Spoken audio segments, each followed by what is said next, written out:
नमस्कार मित्रों, Shukla ji UP 32 channel में आपका स्वागत है। मित्रों, आज इस वीडियो के माध्यम से हम विशेष ज्योतिषियों एवं ब्राह्मणों की बातों की चर्चा करवाएंगे।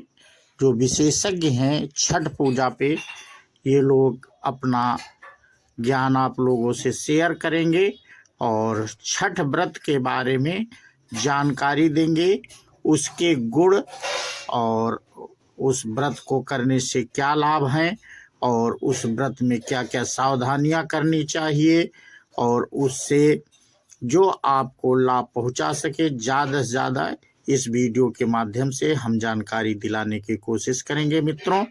तो इसी के साथ हम अपना विशेषज्ञों का कार्यक्रम इसी के साथ शुरू करते हैं।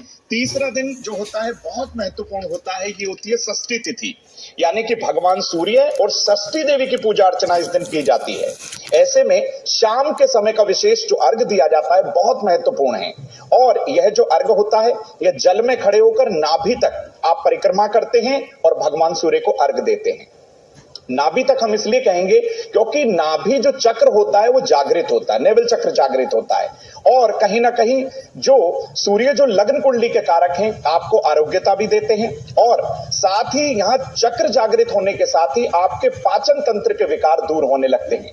भगवान सूर्य को ठेकुआ, फल, फ्रूट सब जो है अर्पित किया जाता है। और वेरी नेक्स्ट मॉर्निंग यानी कि सप्तमी तिथि की सुबह इस व्रत का पारण होता है। भगवान सूर्य को सुबह के समय अर्ली मॉर्निंग जो है उषा काल जब सूर्य होता है, उदय होता है, तभी इन्हें अर्घ देने का विधान है। तो तब ये व्रत का पारण होता है। तो ये 4 दिन की विशेष महत्ता इस दिन मानी जाती है। 4 दिन जो है भगवान सूर्य को ये समर्पित होते हैं और आप इससे आरोग्यता पा सकते हैं, मंगल मूर्ति का आशीर्वाद आपको मिल जाता है। और अगर आपके मन की कोई कामना है, चाहे वो कितनी भी बड़ी क्यों ना हो, अगर आप छठ माता का व्रत करते हैं, उनकी पूजा उपासना व्रत विधान करते हैं, तो आपको शुभता के साथ ही आपके मन की इच्छा का महावरदान छठ मैया बहुत आसानी से बहुत जल्द दे देती है। बिल्कुल, देखिए 4 दिनों का ये महापर्व होता है और नहाए खाए से इसकी शुरुआत होती है। अमित जी, मैं आपका रुख कर रही हूँ। इस महापर्व को लेकर के हम आज यहाँ पर एकत्रित हुए हैं, इसे दर्शकों तक पहुंचा भी रहे हैं, जानकारियां भी कि आखिरकार इसे जो लोग बनाते हैं इसके पीछे की विधि विधान क्या है, पूजा अर्चना कैसे करते हैं। आपसे ये जानना चाहेंगे कि छठ महापर्व की शुरुआत कैसे हुई है, इसके पीछे की पौराणिक कथाएं क्या हैं? देखिए, इसके विषय में पौराणिक कथा ये कब से शुरू हुई, पहला व्रत किसने किया, इसके बारे में मतांतर हैं। पुराणों में कुछ भिन्न भिन्न कथाएं हैं, लेकिन जो मूल कथा है, जो पूरे भारतवर्ष में सभी विद्वान, सभी पुराण लगभग एक मत से हैं। पहले इस विषय को समझते हैं कि यहाँ पे 2 बातें हैं। एक तो अर्घ हम सूर्य को देते हैं, दूसरा जो हम गीत गाते हैं वो छठी मैया गाते हैं। मतलब इसका जो पूजन का विषय है वो छठी मैया और सूर्य से है। तो अब जब कथा जो आती है, कथा इस प्रकार है कि कश्यप ऋषि ने प्रियंबद राजा के लिए एक महायज्ञ कराया, पुत्रेष्टि यज्ञ, जिससे उन्हें पुत्र उत्पन्न हुआ। पुत्र तो उत्पन्न हुआ, लेकिन वह मृत पुत्र उत्पन्न हुआ। आज भी मृत पुत्र उत्पन्न होते हैं, जिसे मृतवत्सा कहा जाता है। जब मृत पुत्र उत्पन्न हुआ तो कश्यप ऋषि को बड़ी ग्लानि हुई, कितना तप यज्ञ करने के पश्चात भी मनोकामना पूरी नहीं हुई। और इस शोक से पीड़ित होकर के प्रियंबद राजा अपनी पत्नी मालिनी देवी के साथ आत्मदाह करने की कोशिश किया। और एक बात आप जानिए, जब कोई व्रत अनुष्ठान यज्ञ किया जाता है तो उस व्रत अनुष्ठान के जो रक्षक होते हैं वो स्वयं नारायण होते हैं और उसकी संकल्प की पूर्ति की जो जिम्मेदारी होती है वो नारायण की होती है। दैव संजोग से जब वो अग्नि में प्रवेश करने जा रहे थे, उसी समय जो प्रकृति की छठी शक्ति हैं, जिसे आप कात्यायनी के नाम से जानते हैं, कहीं कहीं जो है उसे देवसेना के नाम से कहा गया है, वो प्रकट हुई और उन्होंने आत्मदाह करने से राजा प्रियंबद और मालिनी को रोका और कहा कि मैं जो है मृत वत्स को जीवित कर सकती हूँ, मृत पुत्र को जीवित कर सकती हूँ। आप जो है कार्तिक शुक्ल षष्ठी का व्रत करिए और सूर्य उदय से लेकर के अगले सूर्य अस्त होने तक आप व्रत रखिए, सूर्य को अर्घ दीजिए। सूर्य षष्ठी और सप्तमी तिथि में दोनों दिन लगातार अर्घ दीजिए, तो मैं आपके पुत्र को जीवित करूंगी।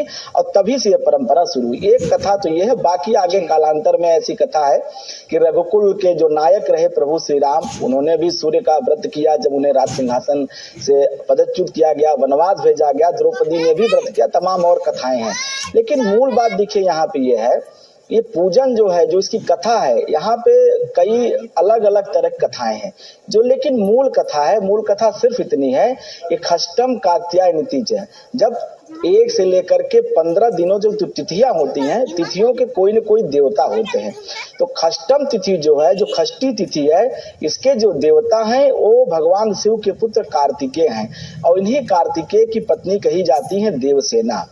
जब पूजा होती है तो गौरी पद्मा सची मेधा सावित्री विजया जया देवसेना सुधा स्वाहा मातरो लोक मात्रा, ये जो 16 मातृका कही जाती है, 16 प्रकार की माताएं हैं जो यज्ञ की रक्षा करती हैं। और हर यज्ञ में आप चाहे शुभ विवाह का कार्यक्रम हो, चाहे बच्चे के लिए आप उपनयन संस्कार करते हो, यज्ञोपवीत करते हो, दुनिया में कोई ऐसी पूजा नहीं है जो बिना 16 मातृका के पूजन के संपन्न हो। 16 मातृका का आवाहन किया जाता है। उन्हीं 16 मातृकाओं में से एक मातृका है जो है देवसेना, देवसेना स्वधा स्वाहा। और ये कौन है? कार्तिकेय की अर्धांगिनी है, जो कि देवताओं के सेनापति हैं, ये देवसेना है। तो उनकी पूजा की जाती है और वो पुत्रों की रक्षक होती हैं। एक बात। दूसरी बात उसको मैं आगे बढ़ाता हूँ। ब्रह्मा जी के बारे में कहा जाता है कि जब किसी बच्चे का जन्म होता है या संसार में किसी भी मानव का जब जन्म होता है तो हम ज्योतिषी लोग उसकी कुंडली 6 दिन तक नहीं बनाते हैं। क्यों नहीं बनाते हैं? क्योंकि ऐसी समझ है, ऐसी मान्यता है कि छठे दिन ब्रह्मा जी भाग्य लिखते हैं होने वाले बच्चे का। छठे दिन उसका भाग्य लिखते हैं, उसका आने वाला भविष्य लिखते हैं। तो जब ब्रह्मा जी लिख देते हैं उसके बाद हम जो से उसकी कुंडली, उसकी जो है पत्रिका बनाते हैं। तो ये जो छठे दिन की देवी हैं, जिसके आप देखती होंगी बच्चे का खष्टी पूजन भी किया जाता है, छठी मनाई जाती है, और ये वही माता खष्टी हैं जो छोटे बच्चों को, नवजात शिशु को, बात समझने वाली है कि 0 से लेकर 5 वर्ष जो नवजात शिशु होते हैं उनकी जो रक्षक हैं, उनकी जो रखवाली करने वाली है वो माता षष्ठी है। और उन्हीं माता षष्ठी को प्रसन्न करने के लिए, पुत्र सुख की प्राप्ति के लिए ये 3 दिन जो विशेष रूप से पूजन किया जाता है। 1 दिन तैयारी, कुल मिला के 4 दिन। पहले दिन तो तैयारी, और उसके बाद 3 दिन लगातार जो व्रत किया जाता है, बड़ा कठिन व्रत होता है, नमक नहीं खाया जाता है पूरे दिन। कई महिलाएं तो निर्जल रहती हैं, बिल्कुल कुछ भी नहीं खाती हैं। जब अस्ताचल सूर्य को अर्घ्य देती हैं उसके बाद ही मीठे बने हुए पकवान खाती हैं, और नमक तब भी सेवन नहीं करती है जब तक को सप्तमी को सूर्य को अर्घ्य नहीं दे सकती हैं। बिल्कुल, देखिए इस व्रत का विधान है ये कि आप नमक ग्रहण नहीं कर सकते हैं, और जो प्रसाद खरना के दिन आप बनाते हैं नहाए खाए के बाद, उस प्रसाद को जो व्रती होती हैं वो ग्रहण करती हैं। प्रतीक जी, आपका रुख कर रही हूं मैं। 4 तरह का प्रसाद, क्योंकि प्रसाद को लेकर भी हम बात करते हैं, और छठ की बात करें तो इसके प्रसाद की भी महानता है, हमने सुना है। किस तरीके से ये जो प्रसाद हैं वो तैयार किए जाते हैं? चावल, फल और महाप्रसाद ठेकुआ के बारे में आप जानकारी दीजिए। छठ में अर्पित किए जाने वाले ये सभी प्रसाद आखिर कैसे हमें लाभ भी पहुंचाते हैं, और क्या इनका ग्रहों से भी कोई संबंध है? तो सर्वप्रथम छठ पूजा की देशवासियों को बहुत शुभकामनाएं। सर्वप्रथम आप ये जान लीजिए छठी माता है कौन। मां पार्वती का छठा स्वरूप इनको कहा गया है। भगवान सूर्य की बहन के रूप में इन्होंने जन्म लिया था, इसीलिए इस दौरान मां छठी की और सूर्य देव की पूजा साथ साथ होती है, और सूर्य देव को भी अर्घ्य दिया जाता है। सूर्य आरोग्यता के कारक, छठी मैया, जैसा कि बहुत खूबसूरत तरीके से अमित पांडे जी ने बताया कि छठा दिन छठी के रूप में मनाया जाता है बच्चों का, और अगले 5 साल तक वो रक्षा करें भगवान, तो इसलिए छठी मैया का अपना महत्व है। तो इन 2 पहलुओं को, क्योंकि सूर्य आरोग्यता, स्वास्थ्य, प्राणवायु, और छठी मैया ओवरऑल 5 साल तक, कहा भी जाता है ज्योतिष शास्त्र में, शुरुआती बच्चे के 8 साल और बुढ़ापे के 8 साल, बच्चे के 8 साल माता पिता का भाग्य बच्चा भोग रहा होता है, आखिरी के बुढ़ापे के 8 साल माता पिता अपने बच्चे का भाग्य भोग रहे होते हैं। तो इसलिए बड़ा इंपॉर्टेंट ये हो जाता है। अब आपने जैसा कि पूछा कि 4 प्रसाद के फल होते हैं 4 प्रकार के, तो उनका क्या महत्व है। तो सबसे पहले नमकीन और मीठे की बात कर ले। मीठा कहीं ना कहीं शुक्र बृहस्पति को दर्शाता है, और हिंदू संस्कृति में मीठे का भोग हर त्योहार में, ऐसा कोई त्योहार ही नहीं है जहां मीठे से शुरुआत, क्योंकि इसे शुभ माना जाता है।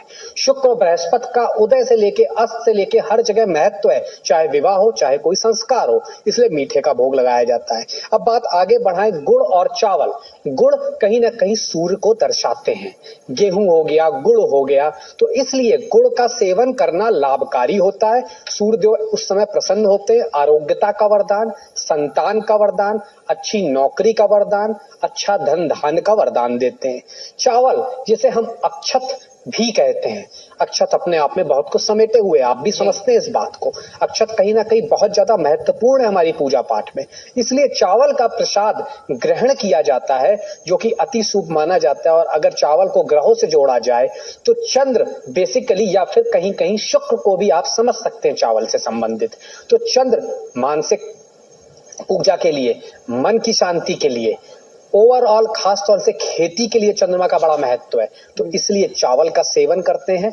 और शुक्र मतलब वैभव, वैभव के बगैर इस कलयुग में जीवन यापन नहीं हो सकता, धन के बगैर नहीं हो सकता। तो इसलिए चारों जो प्रसाद हैं ये इंपॉर्टेंट हो जाते हैं। महाप्रसाद ठेकुआ का अपना बहुत ज्यादा महत्व है, खास तौर से जिस विधि से इसे तैयार किया जाता है, अगर आप उसे देखें तो ये आपकी बॉडी की रोग प्रतिरोधक क्षमता मतलब इम्यूनिटी के लिए बहुत इंपॉर्टेंट हो जाता है। इसीलिए मैं हमेशा कहता हूं कि हिंदू धर्म में सनातन संस्कृति के सारे त्योहार अपने आप में बहुत महत्व समेटे हुए हैं। वो आपको ना सिर्फ ईश्वर से जोड़ते हैं बल्कि आपके तन को भी स्वच्छ करते हैं, कहीं ना कहीं शारीरिक रूप से आपको स्वस्थ करते हैं, बेहतर करते हैं। तो ठेकुआ को भी अगर देखें तो इसके प्रसाद को ग्रहण करने से कहीं ना कहीं सूर्य देव की उपासना से और साथ साथ ठेकुआ ग्रहण करने से सूर्य देव मजबूत होते हैं और अर्घ देने से निश्चित तौर पर सूर्य देव प्रसन्न होते हैं। इसलिए सारा ताना बाना छठ में आप देखते हैं जो कि बहुत महत्वपूर्ण हो जाता है। बिल्कुल, तो इस तरीके से हमने जाना कि किस तरह से अगर आप इस महाप्रसाद को ग्रहण करते हैं तो ये आपके लिए स्वास्थ्य के लिए भी लाभकारी और हितकारी साबित होता है। भावना जी, अब मैं आपका रुख कर रही हूँ। सूर्य उपासना को बहुत ही महत्वपूर्ण माना गया है, पर छठ जैसे कठिन व्रत को हर कोई नहीं कर सकता है, तो क्या कोई सरल विधि भी है? क्योंकि सालों से मैंने देखा है जो छठ की विधि है उसी विधि से इस छठ व्रत को किया जाता है। ये 4 दिन का महापर्व है, 4 दिनों तक आपको इसे करना होता है। नहाए खाए के साथ आप इसकी शुरुआत करते हैं और सूर्योदय के साथ अर्घ जो दूसरा देते हैं हम उसके साथ ये व्रत समाप्त होता है। देखिए, सबसे पहली बात तो ये है, अगर हम सूर्य की बात करें, बहुत ही खूबसूरत तरीके से प्रतीक जी ने भी बताया, सचिन जी ने भी बताया कि किस तरह से सूर्य का इतना महत्व है हमारे जीवन में। अगर हम ज्योतिष की बात करें तो ज्योतिष में सूर्य को हमारी आत्मा का कारक माना गया है। वहीं पर अगर सूर्य उपासना की बात की जाए तो देखिए, सूर्य की उपासना के कई सारे तरीके हैं। सबसे जरूरी बात कि जब कार्तिक मास आता है तो कार्तिक मास में सूर्य और चंद्रमा दोनों की उपासना का अलग अलग महत्व बताया गया है हमारे शास्त्रों में। और इसका खास तौर पे अगर हम लॉजिक देखें तो हमारी सूर्य और चंद्र नाड़ी से होता है। जिस तरह से अभी प्रतीक जी बता रहे थे कि हर एक सनातन में हर एक त्योहार के पीछे एक अलग लॉजिक छुपा हुआ है, उसी तरह से अगर हम यहाँ पर छठ पूजा की बात करें, क्योंकि सूर्य की उपासना लगातार 4 दिनों तक की जाती है, इसमें उगते हुए सूरज को भी और ढलते हुए सूरज को दोनों को ही अर्घ दिया जाता है। वहीं पर अलग अलग नाड़ियां इससे जुड़ी हुई है। तो सबसे जरूरी बात यह है कि देखिए, सूर्य की उपासना करने से आपके जीवन में क्योंकि आत्मा का कारक है, तो सबसे जरूरी बात यह है कि आप अगर फिजिकल और मेंटल दोनों ही तरह की हेल्थ चाहते हैं, यानी कि मानसिक और शारीरिक दोनों ही तरह का स्वास्थ्य अगर आप चाहते हैं, तो आपको सूर्य की उपासना जरूर करनी चाहिए। अब क्योंकि 4 दिन का ये मुख्य पर्व माना जाता है, इसमें अलग अलग तरह के व्रत भी बताए गए हैं। लेकिन अगर आपके स्वास्थ्य में कोई दिक्कत है, आप के लिए व्रत पॉसिबल नहीं है, तो देखिए, मैं ये नहीं कहूंगी कि आप अपनी स्वास्थ्य को एक दरकिनार करके आप व्रत कीजिए। हालांकि सूर्य की उपासना के लिए आप सूर्य को अर्घ अगर दे देते हैं और साथ ही में सुबह उठ करके जब उगते हुए सूरज को जब आप अर्घ देंगे तो उसमें तांबे के लोटे से आप अर्घ दीजिएगा। उसमें गेहूं के दाने आप डाल सकते हैं, उसमें गुड़ डाल सकते हैं, उसमें थोड़ा सा जो लाल चंदन होता है वो आप डाल सकते हैं। और ओम घृणी सूर्याय नमः या फिर ओम आदित्याय नमः या फिर ओम भास्कराय नमः, जो भी मंत्र आपको सही लगता है, आप इन मंत्रों के साथ सूर्यदेव की उपासना कर सकते हैं। अब क्योंकि जब आप यहाँ पर थोड़े से स्वास्थ्य को जोड़ करके देखते हैं, मैं बात कर रही थी मानसिक स्वास्थ्य और शारीरिक स्वास्थ्य की, तो देखिए बहुत जरूरी है सूर्य और चंद्र नाड़ी को हम समझें।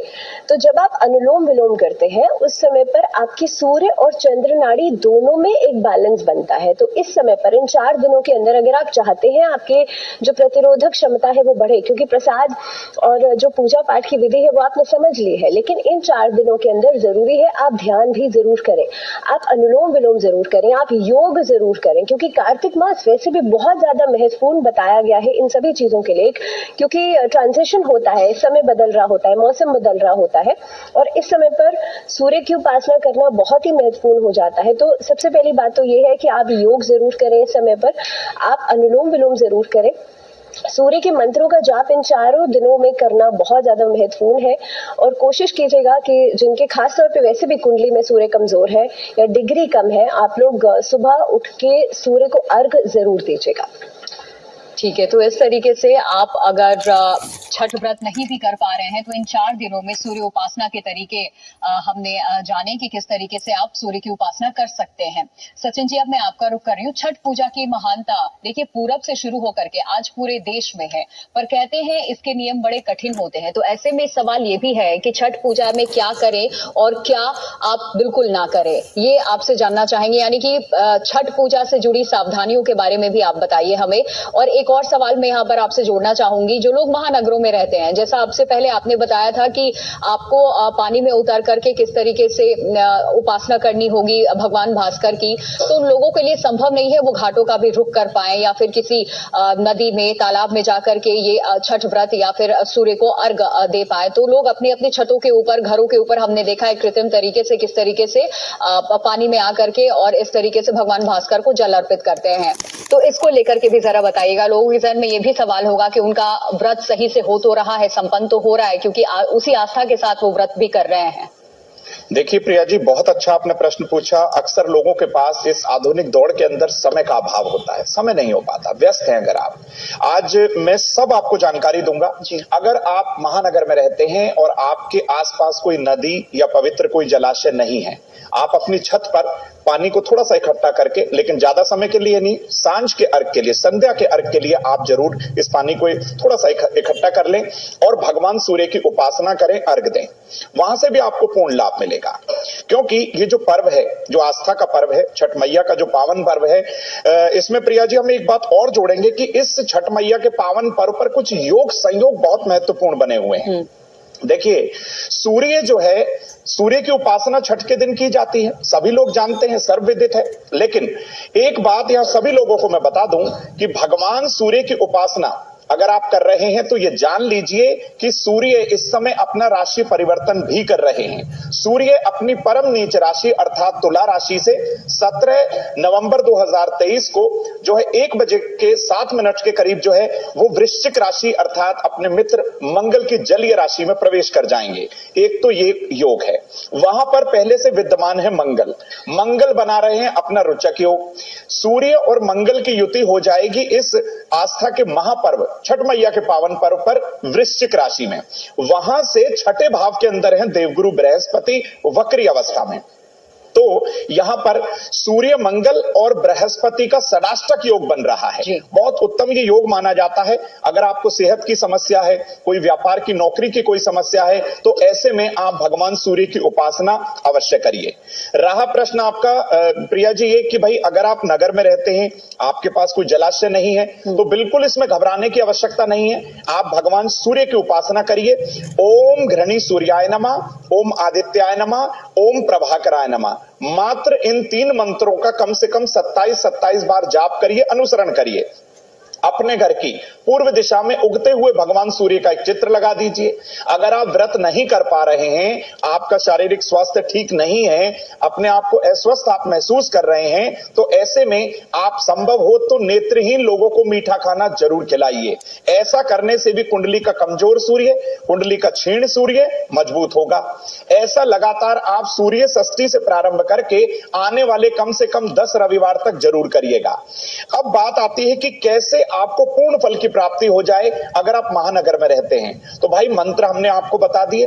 आप संभव हो तो घर की पूर्व दिशा की ओर चेहरा करके किसी कुशा के आसन पर बैठ जाएं। हो सके तो आप सूर्य चालीसा का पाठ करिए कम से कम 7 बार। और अगर आप ऐसा ना कर पाए तो आपको क्या करना है, ओम घृणी सूर्याय नमः ओम, इस मंत्र का कम से कम 27 बार जाप कर लीजिए। ऐसा करने से भी आपको शुभता मिलेगी और स्वास्थ्य आपका पहले से बेहतर होगा। अब आपको बताते हैं कि भाई अगर आपका स्वास्थ्य पाचन तंत्र को लेकर कहीं ना कहीं गड़बड़ है तो भी आपको ये उपासना जरूर करनी है, क्योंकि पाचन तंत्र के जो स्वामी हैं, काल पुरुष की कुंडली के पंचम भाव के जो स्वामी हैं वो है भगवान सूर्य। आपके कितनी भी पाचन विकार हो, एसिडिटी की समस्या है, कोई गैस्ट्रिक समस्या है, या आपको गॉल ब्लैडर की समस्या है, कुछ कितने भी तरीके का कोई भी आपको कैसा भी रोग हो पेट से संबंधित, तो आप भगवान सूर्य की उपासना करिए, तांबे के लोटे में जल लीजिए, भगवान सूर्य को अर्पित करिए और प्रसाद के रूप में थोड़े से जल का आपको सेवन अवश्य करना है। तभी यहाँ तांबा जो है भगवान सूर्य से संबंधित है, आपके ये तमाम विकार दूर होंगे। अगर आपको आंखों की समस्या है मित्रों, तो चक्षुषोपनिषद पाठ है, बहुत आसानी से आपको प्राप्त हो जाएगा। और ये पर्व पूरी तरीके से प्रकृति को समर्पित भी है और उसी तरीके से इस पर्व को पीढ़ी दर पीढ़ी हम देख रहे हैं कि आगे भी बढ़ाया जा रहा है। भावना जी, मैं आपका रुख कर रही हूँ। कहते हैं सूर्य को अर्घ देने के कई लाभ होते हैं और अभी हमने जाना भी, कहते हैं जल में अगर अलग अलग वस्तुओं को डाल करके अर्घ दिया जाए, सूर्य को अर्पित किया जाए तो लाभ और भी ज्यादा बढ़ जाता है। तो किन समस्याओं के लिए जल में क्या मिलाएं, इसे जरा आप बताइएगा कि कोई अगर किसी प्रकार की समस्या से जूझ रहा है तो उसका कुछ और उपाय होगा, अलग अलग तरीके की समस्या, अलग अलग तरीके से समाधान। जी देखिए, सबसे पहली चीज तो ये आपने कहा कि सूर्य अगर आपकी कुंडली में कमजोर है तो ये समझना जरूरी है कि आपके जीवन में मान सम्मान की कमी होगी। इसके अलावा सरकारी, जिस तरह से अभी अमित जी बता रहे थे कि भाई सूर्य पूजा का महत्व जो है वो सरकारी पक्ष आपका मजबूत हो जाएगा, आप सरकारी नौकरी की तरफ आगे बढ़ेंगे। तो वहीं पर सूर्य अगर कमजोर होगा तो प्रॉब्लम ये आएगी कि सरकारी नौकरी मिलने में दिक्कत आएगी, वहीं पर उच्च पद की प्राप्ति आपको नहीं हो पाएगी, क्योंकि सूर्य आपके जीवन में बहुत सारी चीजों को कंट्रोल करता है। तो सबसे जरूरी बात यह है, अगर आपके जीवन में आपको ऐसा लगता है कि विल पावर की कमी है, एक दृढ़ संकल्प की कमी है, तो कहीं ना कहीं पे सूर्य आपका कमजोर होगा। कॉन्फिडेंस की कमी है, सूर्य कमजोर होगा। इसीलिए जैसे कि क्योंकि ये 4 दिन का जो छठ पूजा का पर्व होता है ये सबसे खास माना जाता है पूरे साल भर में। वैसे तो हम कई बार सूर्य देव की पूजा करते हैं, भानु सप्तमी का पर्व भी इसी महीने में पड़ता है जिस पर हम सूर्य की पूजा 7 घोड़ों के साथ करते हैं। लेकिन कार्तिक का महीना जब शुक्ल पक्ष में जिस तरह से छठ पूजा 4 दिनों का ये पर्व मनाया जाता है तो सबसे महत्वपूर्ण मौका है। इस पर अगर जैसे कि हमने पिछली बार भी बात करी थी कि मान लीजिए आप 4 दिन की पूजा नहीं कर सकते हैं तो आप सूर्य को सुबह उठ करके अर्घ जरूर दें। उस पर आप क्या क्या चीजें डालेंगे, क्योंकि सूर्य से जुड़ी हुई क्या क्या चीजें हैं, एक तो तांबा है, तो तांबे के लोटे से आप जल दें। उस तांबे के लोटे के अंदर जो जल, देखिए सबसे बड़ी बात है कि जो कलश जिससे आप जल दे रहे हैं आपको किस तरह से जल देना है, आपकी जो हाइट है आपके हाथ उससे ऊपर होने चाहिए। दूसरी बात, उस जल के अंदर आप क्या डालेंगे, आप लाल पुष्प डाल सकते हैं, उसके अंदर आप गुड़ डाल सकते हैं, आप गेहूं डाल सकते हैं, उसके अंदर आप लाल जो चंदन होता है वो डाल सकते हैं। और जैसे मैंने कहा कि सूर्य अगर आपकी कुंडली में कमजोर है और अगर आप इस तरह से अर्घ देते हैं तो सबसे आपका सूर्य मजबूत होगा और उससे जुड़ी हुई जो भी परेशानियां हैं वो सभी खत्म होंगी। ये वैसे भी एक नियम के तरीके से आप बना लीजिए। छठ पूजा का समय तो बहुत अच्छी बात है, आप इस समय से शुरुआत कर रहे हैं, लेकिन वैसे भी जो सूर्य को अर्घ देने का एक जो नियम है वो जरूर होना चाहिए। और कई लोग ऐसे होते हैं जो भाई सूर्य को जल देते हैं लेकिन भाई किसी भी टाइम जल दे दिया, तो आप इस चीज को समझिए, आपके घर में जब कोई मेहमान आता है आप तभी उसे पानी पिलाएंगे ना, उसके आने के 2-3 घंटे बाद पिलाएंगे तो उसका कोई मतलब नहीं होगा। तो जो उगता हुआ सूरज होता है उस समय पर जब आप उसे अर्घ देते हैं तो उसका खास महत्व और खास लाभ आपको मिलता है। तो उगते हुए सूरज को आप अर्घ जरूर दें इस समय पर छठ पूजा के दौरान, और उसके बाद उसे नियम में जरूर बना ले, वो बहुत ज्यादा महत्वपूर्ण है। ठीक है प्रतीक जी, आपका रुख कर रही हूँ मैं। कहते हैं हिंदू धर्म से जुड़ी हर मान्यता और पर्व के पीछे वैज्ञानिक दृष्टिकोण भी होता है, तो छठ महापर्व के पीछे क्या कारण है ये आप बताइए, और क्या इसमें कोई सामाजिक संदेश भी छुपा हुआ है? सामाजिक संदेश की तो बात करेंगे ही करेंगे, लेकिन सबसे पहले वैज्ञानिक पहलू को छुएंगे। हम सब प्रिज्म थेरेपी को समझते हैं और कहा भी जाता है सूर्य की तरंगे, सूर्य के रंग हमारी बॉडी को, क्योंकि सूर्य आत्मविश्वास के कारक है, और कहते हैं कुछ ब्रेन के केमिकल सन एंड मून मतलब सूर्य और चंद्र ड्रिवन होते हैं। तो इसलिए खास तौर से जब आप सुबह 4 बजे से लेकर 6 बजे के बीच जब सूर्योदय हो रहा होता है, जब आप अर्घ दे रहे होते हैं, तो जब वो सूर्य की किरणें आप आत्मसात कर रहे होते हैं, अपनी बॉडी में ले रहे होते हैं, तो कहीं ना कहीं कॉन्फिडेंस आपके अंदर, आपके पिता की आयु, आपकी अंदर की आरोग्यता, आपकी नौकरी, आपके मन मस्तिष्क को ज्यादा बेहतर, शांत, मजबूत करती है। और ये वैज्ञानिक कहीं ना कहीं मानते हैं कि प्राणवायु सूर्य के बगैर मिल नहीं सकती। हम भी जानते हैं अगर सूर्य की किरणें पौधों पे ना पड़े प्रिया जी तो ऑक्सीजन नहीं होगा, राइट। तो निश्चित तौर पर ये जो प्रिज्म थेरेपी है रंगों की थेरेपी है, और सूर्य का जो ये प्रकाश है सुबह के समय जो हमें मिलता है, जो अर्घ देते समय मिलता है, निश्चित तौर पर शरीर के लिए बहुत अच्छा होता है। अब दूसरी बात, जब आप सूर्य को अर्घ दे रहे होते हैं तो आप खास तौर से कहा जाता है सीधे नजरें नहीं मिलाते हुए सूर्य की रोशनी से हल्का सा नीचे करते हुए उनको जल अर्पित करें। तो जल अर्पित करना और सूर्य देव को देखते हुए गायत्री मंत्र का पाठ या कोई भी मंत्र का पाठ करना आपको निश्चित तौर पर आरोग्यता की तरफ, आपके परिवार को किसी भी दोष से मुक्ति की तरफ ले जाता है। क्योंकि पितृदोष भी जो लगता है सूर्य की वजह से ही लगता है जब सूर्य राहु के साथ आते हैं। तो इसीलिए कहा जाता है पितरों को भी तर्पण। आप सिर्फ सूर्य को ही तर्पण नहीं दे रहे हैं उस समय, आप अपने पूर्वजों के प्रति आभार व्यक्त कर रहे हैं, आप अपने पिता के प्रति आभार व्यक्त कर रहे हैं, आप इस समाज के प्रति आभार व्यक्त कर रहे हैं, आप सूर्यदेव के प्रति आभार व्यक्त कर रहे हैं।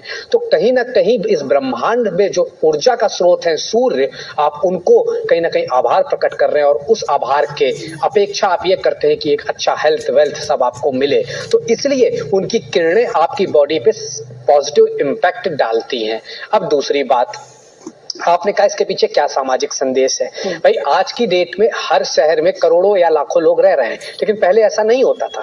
और अगर आप देखें भी तो कहा जाता है ये पश्चिम बंगाल, झारखंड, बिहार और पूर्वी उत्तर प्रदेश तक ये त्योहार सीमित था।